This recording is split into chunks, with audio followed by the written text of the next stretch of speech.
Unbettlievable. Nothing personal, word of the day. Unbettlievable. Rumors are out on July 22nd, the day before the regular season is due to begin. Rumors are everywhere that Mookie Betts, the new acquisition for the Los Angeles Dodgers, is negotiating and finalizing a mega deal. They're saying $350 to $400 million, more than 10 years. Everyone's excited. It's a Twitter storm. This means that all the best free agents now will be signed. It means all the owners are doing great, and it was all BS that they've lost money during the pandemic. Great for baseball, great for the Dodgers, great for everyone, except Red Sox fans, of course. Could it be true? I think it's unbelievable. Why, I ask you, are the Los Angeles Dodgers ready to sign Mookie Betts today? Today. Well, on one side, you want to get any extensions done before the regular season starts. I don't agree with negotiating with players during the course of a season. It's distracting to both the front office and to the player and to the clubhouse because the player talks to all of his teammates. Hey, they upped their offer by $10 million. Hey, I got another year. And then you've got jealousy and you've got snipping and snapping and biting and booming. So I get that the Dodgers would want to get it done. Regular season opens for them tomorrow, home against the posyless Giants. The other factor, the Giants, not the Giants. Other factor, 3, 2, 1. The other factor is the Dodgers acquired Mookie Betts thinking they'd get 1 year. They traded away, as you recall, Alex Verdugo, Jeter Downs, and they got 1 year of Betts. But then it was down to 60 games with the chance that it's 0. Maybe they won't be having a postseason. So then the Dodgers said, why did we make this trade? So what I've done over the course of my career way too many times, you make a mistake, you compound the mistake by making another mistake. It's the old adage, 2 wrongs don't make a right. What is the rush for the Dodgers? Here's how this plays out. Let's just pretend that the pandemic ends 2 weeks from yesterday. Fans are back in the stands. Everything's back to normal. It's all good. In that case, the Dodgers are in a position right now where they've got quite a few contracts coming off their books over the next 2 years. Whether it's David Price, remember they're paying $16 million a year for Price for the next 2 years, but they did save money this year, about $6 million because Price opted out. The free agent signing, A.J. Pollock, he'll come off the books. Justin Turner, in theory, will come off the books. Clayton Kershaw, in theory, will come off the books. But who will come on the books? Well, you've got your own player, Bellinger. Yes, the MVP, Bellinger. And how about your future ace, Walker Buehler? All of those guys will get older, and they will then need to be paid. So are you choosing that you are going to build your team around Bellinger and Betts and Buehler? Those could be 3 $300 million players. Well, the Yankees have Stanton as a $300 million player. They have Cole as a $300 million player. Do the Yankees have a third $300 million player? Let me think. Okay, no. So what payroll do the Dodgers need to be at in order to have Betts at $35 million? Does it make sense? In circumstances, I would say yes. Build around him. But here's why not today. They don't know him. They haven't lived with him yet. Yes, they went through a spring training part 1. Yes, they went through a spring training part 2. But why sign an acquisition before he has played with you, before you've gotten to live with him? I hearken back to many, many moons ago when the Detroit Tigers traded for Dontrell Willis and immediately signed him to an extension and rued the day. He hadn't pitched an inning for them. There are teams that do this time and time again, and they get burnt more often than they don't. Everyone's going to be all excited about this signing when it happens. The commissioner is going to be thrilled. He's in favor of this signing, even though he'll say privately maybe he's not. Publicly, He has to say, this is great for the game. It shows that free agency is going to be okay as we move forward into a collective bargaining negotiation at the end of 2021.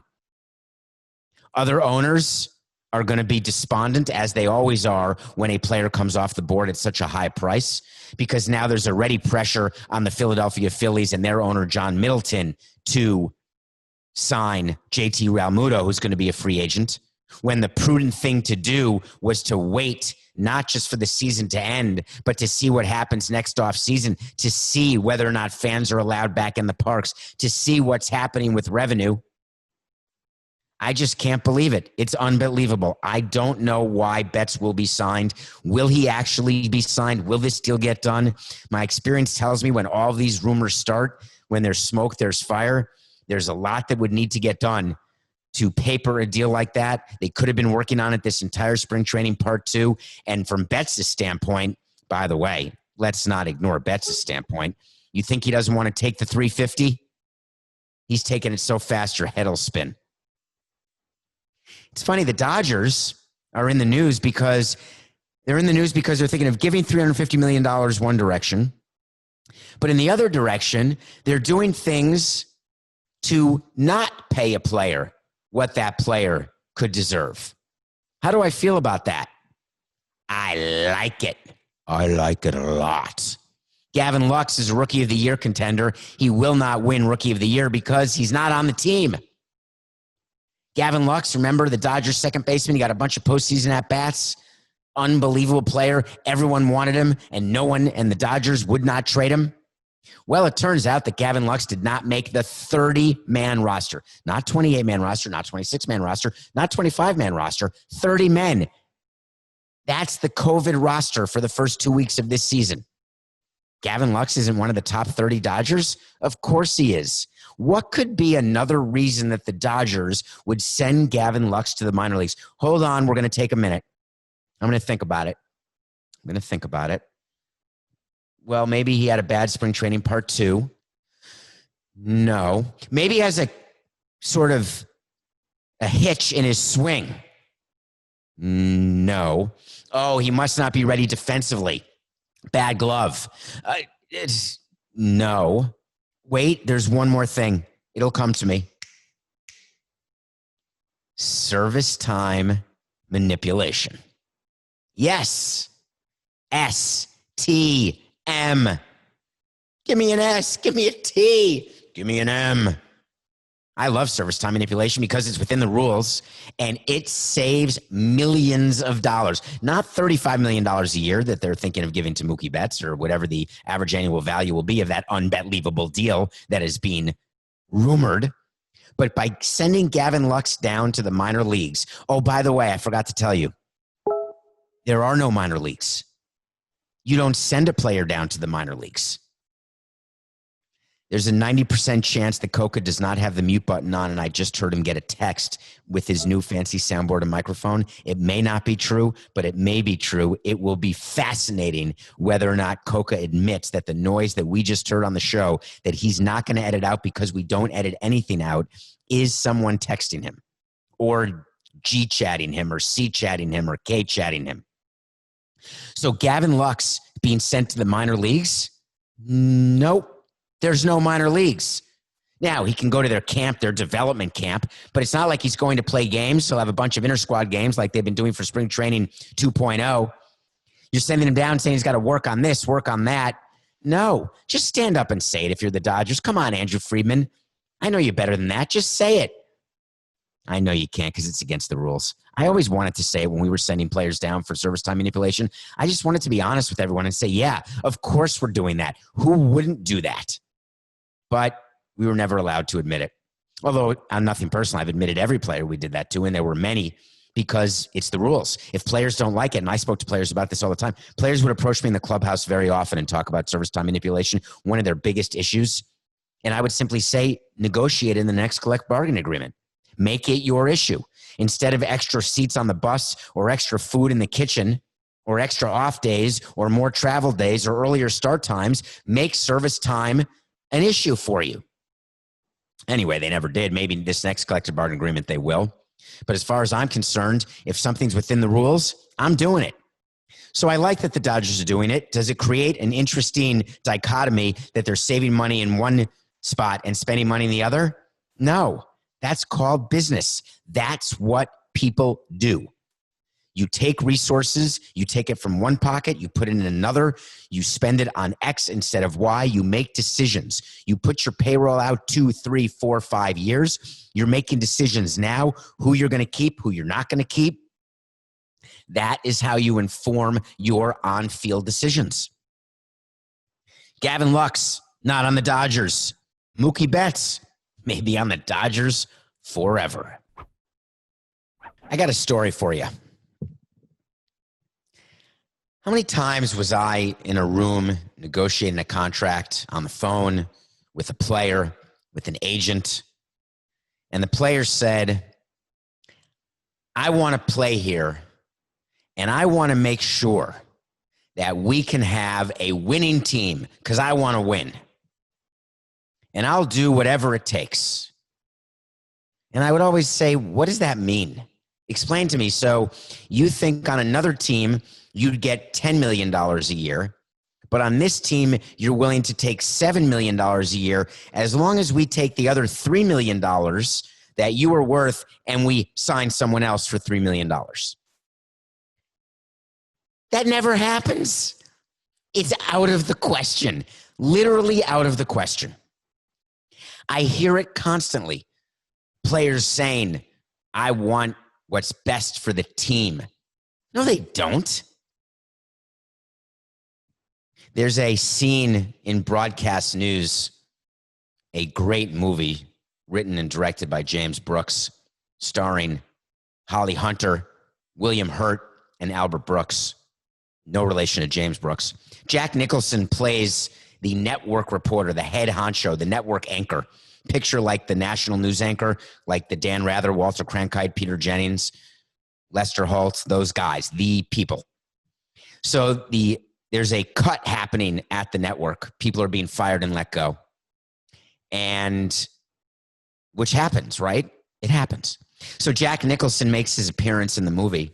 And someone says, Jack Nicholson says, wow, this is hard. This is hard. I want to tell you all that I'm here for you. And someone says to Jack Nicholson, the head anchor, says, well, I know something you can do. You could take a small pay cut, which would pay for every single person who's being fired. Jack Nicholson looks into the camera, looks away, gives that sort of Batman-like smirk, and moves right along. At the end of the day, people do what's in their best interest. That is how capitalism works. That's how the world keeps spinning on its axis. Now, players can say and owners can say, we say things all the time. You've heard us talk about things when we were with the Marlins. You hear executives and players saying things now. Everything is about saying the right thing. If you say the wrong thing, you've got to spin it right. If you can't spin it right, you have to spin it longer.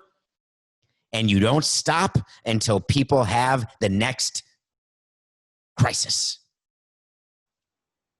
It's a good rule of crisis PR is hope to God there's another crisis that comes quickly. Mookie Betts signing this deal is just shocking to me if it does get signed.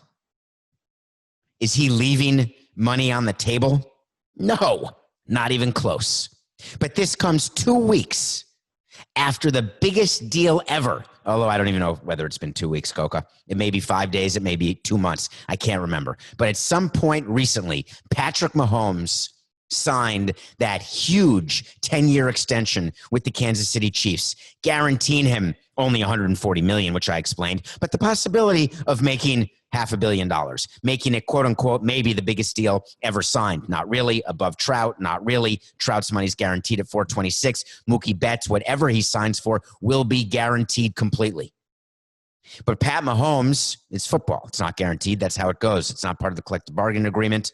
Players do not get full guarantees. Now, why do I have Mookie Betts and Patrick Mahomes in the same conversation? Well, a couple days ago, there was a big signing for the Chiefs. His name is Chris Jones. Never heard of him? It's okay. He's a defensive tackle. He signed a 4-year, $80 million extension. 4 years, $80 million. Now, You're asking the right question. How much of that is guaranteed? The answer is $37 million. But it's a 4-year, $80 million extension. Do you know what Chris Jones said? He said that he got a text from Patrick Mahomes when Patrick Mahomes signed his deal with the Chiefs saying, hey, I left some on the table so you could sign. When I saw that, my eyes almost popped out of my head. They literally did. It was like Total Recall with Arnold Schwarzenegger when his eyes get so big when there's no oxygen, when they fall out of on Mars, they fall out of the air plant where they get the oxygen and then their eyes bulge out of their head. I can't even do it. I'm trying to do it. If you're listening to this, you can't tell, but my fingers are on my eyelids and I'm trying really hard to have my eyes bulge out. So let me see how this negotiation went down. Patrick Mahomes, his agent, maybe Patrick Mahomes Sr., they're sitting down and they say to the Chiefs, well, we're looking at an extension. Yeah, we're going to want the highest guarantee ever, but not too high because we got to make sure that you save a few shekels to sign Chris Jones because I want to be on a winning team. Now, Patrick Mahomes could have said, I want offensive line because I want to be protected. How about a good left tackle, a right tackle, someone to protect my blind side? Although with Patrick Mahomes, he has no blind sides because he's Patrick Mahomes. But no, we want a good defense. We want to keep winning rings because remember, Patrick Mahomes gets an extra $1.25 million every time they reach the Super Bowl once the extension starts. Do you actually believe that Mahomes left money on the table, that he was offered more? He said, no, pass. It's enough. Dianu, it's enough. Whatever you were going to give me, I'm very appreciative. Give it to someone else. When we did some long-term deals, we had players say, can you just say that you're going to be good and that this contract is not going to stop you from building a winning team and being competitive? Because that's all I care about. I want to win. I want to be competitive year in and year out. Well, unless you're the Yankees and the Dodgers, it's very hard to be competitive year in, year out. In football, it's impossible. The Patriots have done it. Will the Chiefs be the next Patriots? It seems very unlikely. Call me when Mahomes has, how many does Brady have? 6? I forget this every time. Call me when Mahomes gets to 3, and then we'll start worrying about Brady. I was just taken aback by it. I wanted to talk about it with you on Nothing Personal because to me, this is the ultimate business that someone has. And the ultimate business is getting what they want the most they can at the time they can get it. Mookie Betts, this was the most he thought he could get, so he's signing with the Dodgers. He doesn't want to test free agency. I don't blame him. The Dodgers are one of 2 or 3 teams who could go to that amount of money. But there's plenty of room to sign Bellinger and Bueller. Those are 2 Dodgers, by the way. Don't worry. Moving on. Big hire in football. Everyone hold on to your hats. The Washington Redskins, I said it. Coca, all right, time. Edit. I'm not going to be on the show saying Redskins because that's not their name. 3, 2, 1. The National Football League team located in Washington, D.C. made a hire yesterday, and I needed to discuss it on Nothing Personal because I want to tell you how this happened, why this happened. It is so transparent to me. Daniel Snyder, the owner of the team, had an opening and hired a woman named Julie Donaldson. Julie Donaldson will now be their senior VP of media. Let me be very clear before I continue. I don't know Julie Donaldson. She may be the most qualified individual for whatever job it is that she's been hired to do. She may add value to an organization that no one else could possibly provide. Those are my provisos. This isn't about Julie. I just have one question for Julie and her agent. Are you aware that you were hired because you're a woman and that the Washington National Football League team located in Washington, D.C. is going through one of the great sexual harassment crises in team league history, where the owner has to find a way to get through this because he's not selling his team. He doesn't want his limited partners to sell their shares. He wants to keep his corporate base, which, by the way, was going to run from him if he didn't change the name of his team. And as soon as he agreed to change the name, out came the fact that his entire system, his entire front office is nothing but a cesspool of male chauvinists. And then he hired you. If I'm Daniel Snyder, it's not even a question. Page 4, section 2, paragraph 1, sentence 3 of the Crisis PR Handbook states, always, immediately after a crisis in human resources, show your fans and sponsors that you have learned and will act differently going forward. Fix it starting now. You're accused of being racist, you hire a black coach. You're accused of being sexist, you bring in a woman. You have a sexual harassment claim from top to bottom, you bring in a strong woman who says that I'm part of the answer. I agreed to work for the Washington National Football League team located in D.C. I knew what I was getting into, and I'm not going to stand for that, and I'm going to make sure that no one else has to. I get that. If you're Julie Donaldson, you agree to that because, A, if you're smart, you have now been overpaid by a factor of 1.5. You are going to be hired under any scenario.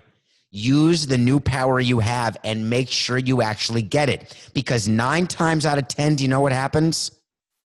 These transparent token hires do not get the power they were promised. They don't get the responsibility they were promised. They are siphoned away, siloed away, and it was all done for PR.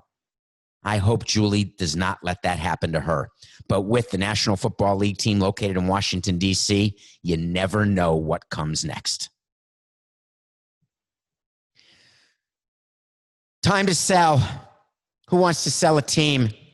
Raise your hand if you want to sell a team. Makes sense, right? The Minnesota Timberwolves are apparently up for sale. Announced yesterday, Glen Taylor, the longtime owner, he bought the team in 1995. He's won how many rings? I don't think he's won any rings. I don't think the Timberwolves have won a world championship. Just kidding. Of course they haven't. He's in a city that has been, shall we say, it's gotten quite a bit of attention for quite a few things that are nightmares. You remember that's, of course, George Floyd, all of the riots, the defunding of the police. Now Glen Taylor announces he's selling, and he said he wants $1.2 billion. I sent him an email saying that I'm available if he wants to hire me to be helpful. So Glen Taylor said, it's very important to me, though, that whoever buys the team doesn't move the team. Why is he saying that? Oh, I know why. I was thinking about this when I read about Glen Taylor. When you're selling your asset, here's what you don't say. You don't say, I want to sell you this. And by the way, if you don't like where it is, I don't want you to move it. Let's pretend you're buying a farm. I know you want to buy this farm, and I agree. It rains way too much, and my corn doesn't get really high, and I try to have berries, but get a lot of scarecrows because we've got birds and blackbirds and whatever. I really wanted to say something more clever than whatever. What's another crop killer? Foxes, wolves. But by the way, you can't move your farm, but I want a premium. Why would you do that? You'd say, hey, I'm selling my farm. This farm has been underperforming because of me. Get rid of me, and you can farm until your heart's delight. We are the best place for corn. Yeah, my corn has sucked before, but it's going to be amazing now. I haven't seen one animal. I had to kill one animal like 10 years ago, but there's nothing. And the berries we grow, oi, you have no idea. And there's a chance if you dig deeper, there's a chance you're going to find gold. I want $1.2 billion for the farm. That's how you sell something. Sound familiar? Derek? Anybody? Instead, Glen Taylor goes the other way.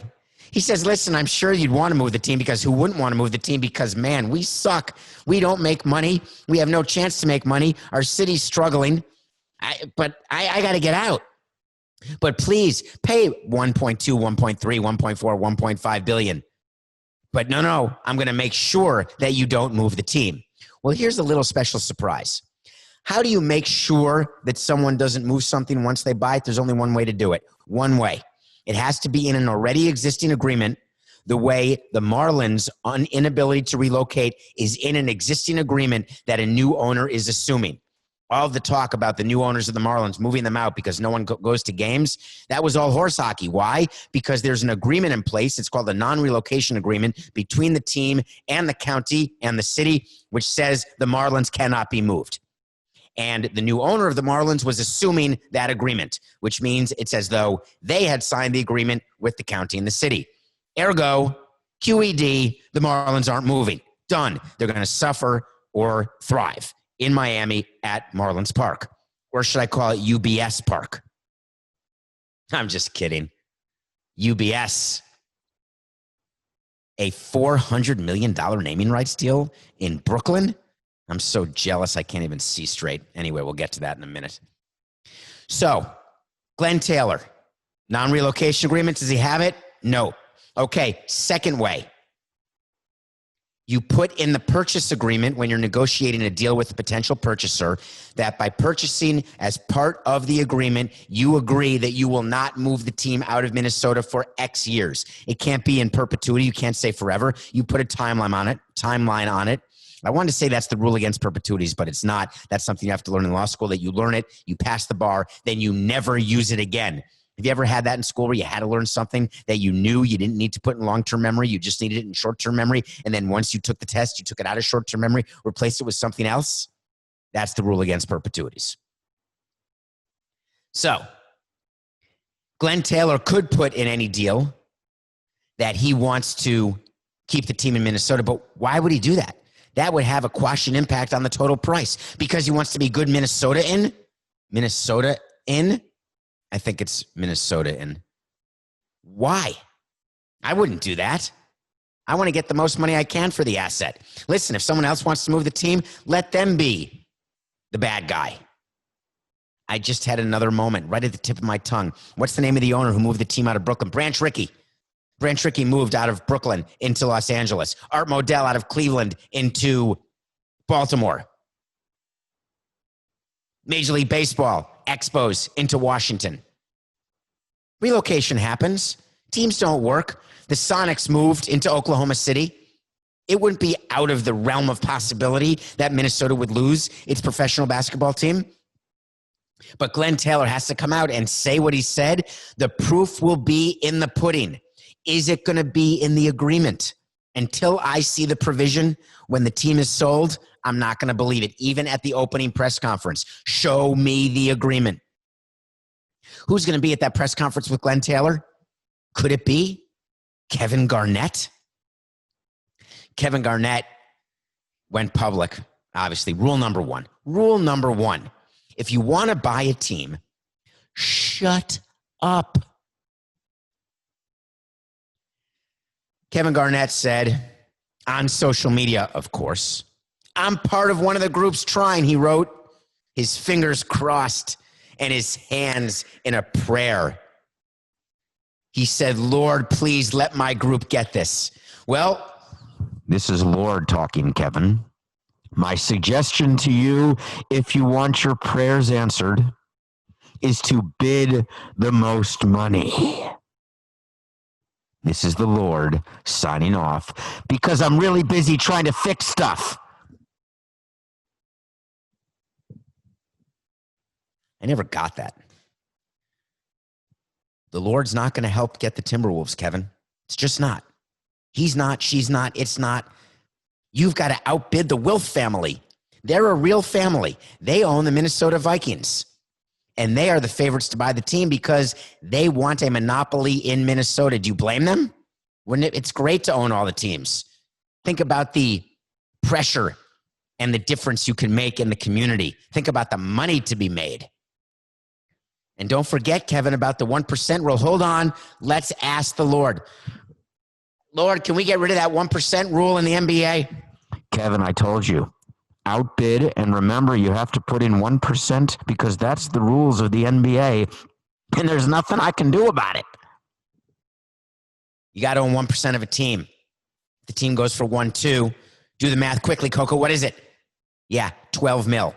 All right, but that's franchise valuation, enterprise, not equity. Is it possible Kevin Garnett has enough? It's already been rumored that he doesn't have enough. He does have enough. He made this. He made that. Stop counting other people's money because you're going to be wrong 99 out of 100 times. What's going to happen with the T-Wolves? Well, that was the so you want to talk to Samson question. The question was, can the team be forced to stay in Minnesota? Well, thanks for asking that question. And the answer is maybe. Okay, I was talking about the UBS deal, and I've got a correction intra-show. UBS is a bank. It's a Swiss bank. Yes, hold your applause. It's a Swiss bank, and they're doing a deal to name the new arena. And I said it's in Brooklyn, and what Coca is telling me is that it's in Long Island. And it's in the Belmont area, which is near Belmont Park where the horse racing is, and that is considered Long Island. The Islanders are building an NHL-only facility, but it's not NHL-only, so when they call it that, please ignore that. It's actually going to have concerts, circuses, other events like that. I don't know why I said circus. I think Barnum Bailey's out of business. Does Barnum Bailey still tour? I always felt guilty laughing at the elephants. I loved it, right? But they're so mean to them, aren't they? In any case. So UBS did this huge naming rights deal. It was announced today. It was negotiated. UBS is a bank, and they put so much money. And the reason I got so jealous is that I tried to get a naming rights deal. I wanted to get a bank involved. But at the end of the day, it's very difficult to get banks involved unless you're doing a lot of business with that bank. So is it possible that the owners of the Islanders are funding the arena and that all their banking business is done with UBS? I have no information except to tell you I guarantee it. This UBS deal is about making sure they get banking business going forward. When the land around it gets developed, UBS is going to be a part of that. This is an all-encompassing deal. UBS is going to come out and say, we're being good corporate partners. We want to make sure that this NHL team succeeds. We want to give them revenue, and we want to give them a cash flow so they can sign great players and win Stanley Cups like it's the 1980s, Mike Bossy, Brian Trottier. And I think the goalie's name from memory, I was a Ranger guy, could it have been Glen Resch? I don't think so. That sounds wrong. I think the goalie's name was Glen something. In any case. No, UBS is doing it because there's business. They've got to explain when you do a naming rights deal and you've got a $20 million outflow, you have to explain what you're getting in return. When JP Morgan when Citibank named Citi Field, not JP Morgan, Citi Field, Citibank, they were the banker that did the Mets deal. They got fees. It was Glen Resch. Thank you, Coca. That's hard to imagine. By the way, this is all from Coca, that Ringling Brothers Barnum Bailey is defunct. They went under in 2017. I used to love going to the circus. I went to the Big Apple Circus. They did a tent near Lincoln Center in New York City. It was called the Big Apple Circus. It was one-ring circus, very small. You sit close, and then you realize that, wow, the animals are very likely being mistreated. How depressing is that? And then if you're lucky enough to ever go to Africa and go on a safari, then you'll never go to a zoo or a circus again. But I digress completely. I'm going to digress just a little bit more right after the break. Welcome back. Digression's over.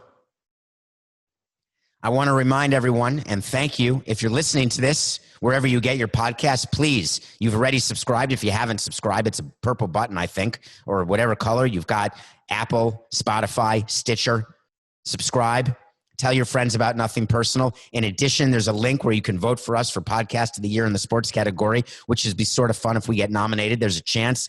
Voting goes through July 31st. This is a lot to get through, but one more. We have an end-of-month mailbag pod. Rate us on Apple. Get in there and ask a question. So you review, you put 5 stars. Then you write a review, and then in the review, ask a question, and I do a mailbag pod. It's at the end of every month, and believe it or not, it's already July 22nd. Thankfully, it's July 22nd. Why am I thankful? Because tomorrow's July 23rd. I never thought this day would come. We are getting our beards off tomorrow. 129. Tomorrow will be day 130, be the last day of the beard challenge. There's got to be a first pitch at 7:08 p.m. I looked at the weather in Washington. There's a chance that it's going to be fine. But, of course, who knows? I asked Harris Telemacher what the weather was going to be, and the answer is 72 and sunny. So that's that. By the way, please, could you get into my Twitter at David P. Samson if you got and laughed at what just happened? Because there's not going to be many, and for that, I apologize. I wanted to know what the weather was going to be like at Nationals Park tomorrow night. So I asked Harris Telemacher, and he told me 72 and sunny. Anybody? Anybody? You won't be sorry. So Coke and I are going to Heads Up Barbershop tomorrow night. We'll be there at 7 o'clock. And at 7:08, I'll be in the chair, first pitch. Coco will film this beard getting taken off. I'll film his beard getting taken off. We're going to put some pictures out there because it's funny. I don't remember what his face looks like or mine, but I'm looking forward to getting back to it. Baseball's back tomorrow. But I'm still going to watch a movie every single day. You know that. I watch a movie. I watch a TV show. I watched a movie the other day that I came across in a very bizarre way. Which is to say, I do the same thing every day. I go to Netflix, I go to Hulu, I go to Amazon. I look to see what's recent. I look to see what could be interesting. I won't watch a trailer because I don't want to have it ruined. I'll look to see if I enjoy any of the actors in the movie, and I'll say, hey, I'm in. Joseph Gordon-Levitt, I first saw as an actor as a little boy in A River Runs Through It. He played either Craig Sheffer or Brad Pitt as a boy in that movie, A River Runs Through It, one of my favorite movies. He's in Inception. He actually wrote and directed a great movie that not enough people saw called Don John, which I loved. Joseph Gordon-Levitt plays a pilot in 7500. 7500 is a code, I learned. I didn't know what it meant. When I think 7500, I was thinking 300 is a movie about fighting some sort of Game of Thrones, Braveheart type movie, 7,500. Then I saw there was a plane involved. Does something happen at 7,500 feet? Is that an altitude issue? Is the movie 7,500 minutes? 7,500 apparently is what you call when you have lost the cockpit. This movie reminded me of the Ryan Reynolds, little acclaimed movie, but phenomenal, called, I want to say it was called Buried. But I'm going way back in my mind. And that was filmed with Ryan Reynolds in basically a coffin the entire movie. Well, 7,500 takes place only in a cockpit. That's the whole movie. And the cockpit gets taken over by 2 men. Wait to see why they're doing it. Wait to see what happens. It is a fascinating movie. Imagine an entire movie just in the cockpit with no Peter Graves, no Kareem Abdul-Jabbar, but you do get Joseph Gordon-Levitt. It's a short movie, maybe an hour and a half. His performance was average. The script was average. The sort of uniqueness of the movie was above average. All in all, hey, if you got an hour and 30 minutes, why not? 7,500 with Joseph Gordon-Levitt. What else happened today that's interesting to me? Can we stop this, please? Can we stop with everyone saying that the Astros are being thrown at purposefully as some sort of payback by the players for all the sign stealing and garbage can banging? I'm watching games yesterday because games are back on and I can watch games now. The Royals were playing the Astros in a exhibition game, which means nothing and says less than nothing about the season. And two Astros got hit back-to-back, Jose Altuve and Alex Bregman. All of a sudden, I get famous beep, an alert on my phone, and the alert said, players haven't forgotten. Astros get beamed back-to-back. Of course, I look at the video. I watch it to make sure. Alex Bregman got hit with what I would call a 1-2 bases loaded breaking ball. If the Royals pitcher had been told to hit Bregman and chose to hit him with a breaking ball, do you know what I'm doing to that player? It's sort of simple, actually. I'm demoting him.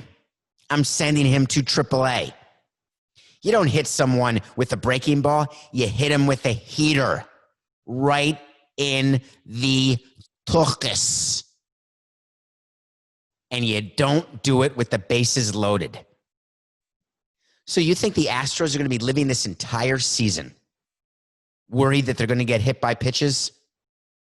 Do you think teams have an interest in having extra runners on base, especially in a season where we're almost positive that the ball is going to jump out of the yard as though it's got juice inside it? Wait for it, by the way. An early season prediction: home runs are going up. ERAs going up. Offense up. Defense down.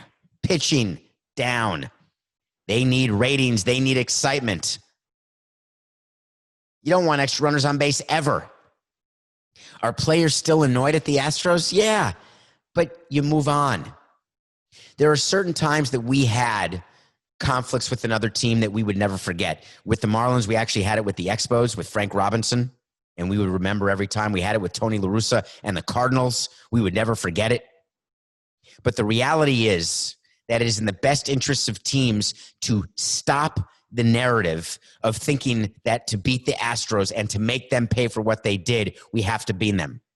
Now, keep in mind, of all the years, if you're going to bean someone, not a terrible year to do it because you can't rush the mound. There's no brawls.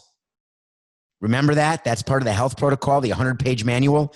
Anyone who rushes the mound, anyone who engages in a brawl is a suspension. So there's not going to be any dugout clearing fights. There's not going to be anyone rushing the mound from home plate. It's just not going to happen. So what I tell my guys, hey, go ahead now, hit him. You're going to be fine. No, because the retribution isn't from the bench clearing brawl. The retribution is when your best player gets beamed in the noggin by some young guy throwing 100 because he has no idea where the ball's going. That was always my concern when we would engage in beanball, is that we would not get beamed properly and one of our guys would get actually hurt. When you do beanball correctly, no one gets hurt. I mean, it hurts. It sucks. I mean, when you get hit by a pitch that's going 95 in the back of the numbers or on the tush, it's not pleasant. I mean, unless you're Paul Giamatti in Billions. But the reality is it hurts. But this year, the Astros will not be hit by pitch any more than any other team, any more than they normally are, because they lean in. They don't give you the inside of the plate. They're not scared of being hit. They're a good offensive team, and having lost Garrett Cole to the Yankees, they're going to have to score more runs. Their rotation is a problem. Their bullpen's a problem, and they want to win another ring more than any other team, including the Yankees and Dodgers, because they want to prove they can do it without kicking garbage cans. Will it happen? Wait to see. Okay, I got another correction. I appreciate whoever sent this to me. Yesterday, I talked about the Pirates hosting the Blue Jays, and I read to you a statement by the Pirates president talking about their excitement in hosting, and I said it was Trevor Williams. Trevor Williams is the guy we traded to the Pirates in order to get one of their coaches as one of our coaches, a guy named Jim Benedict. We traded Trevor Williams. I said Trevor Williams was the president. Nope, it's Travis Williams. Sorry. Thank you for doing the corrections. You can go at David P. Samson on Twitter, Instagram, wherever. Just find me, because when I'm wrong, I'm wrong. When I'm wrong, I'll admit I'm wrong, and that'll be it. Okay, wait to see. Wait to see is when we say things are going to happen, and either they do or they don't, and we revisit it. In this segment, we promise you that if we get something wrong, we're fine with it. And we're going to remind you of that. Not a correction, just a prediction that went wrong. Well, today's Wait to See involves the Los Angeles Angels and Anthony Rendon. Do you remember that huge signing, that big free agent signing? And they were going to put Rendon along with Pujols and Ohtani. Remember that? Well, Joe Madden, their new manager, came out, and they're just not sure if Rendon's going to be ready for opening day. Wait to see. Rendon will not play opening day. They're going to be very cautious with him. Will it hurt the Angels' chance to make in the playoffs? No, that's their pitching. Rendon will be back, but when you got the oblique, you got a problem. And the Angels have a big investment, so they're not going to play him hurt. Why? You know why. It's simple. Even in a 60-game season, it's just business. It's nothing personal, Anthony.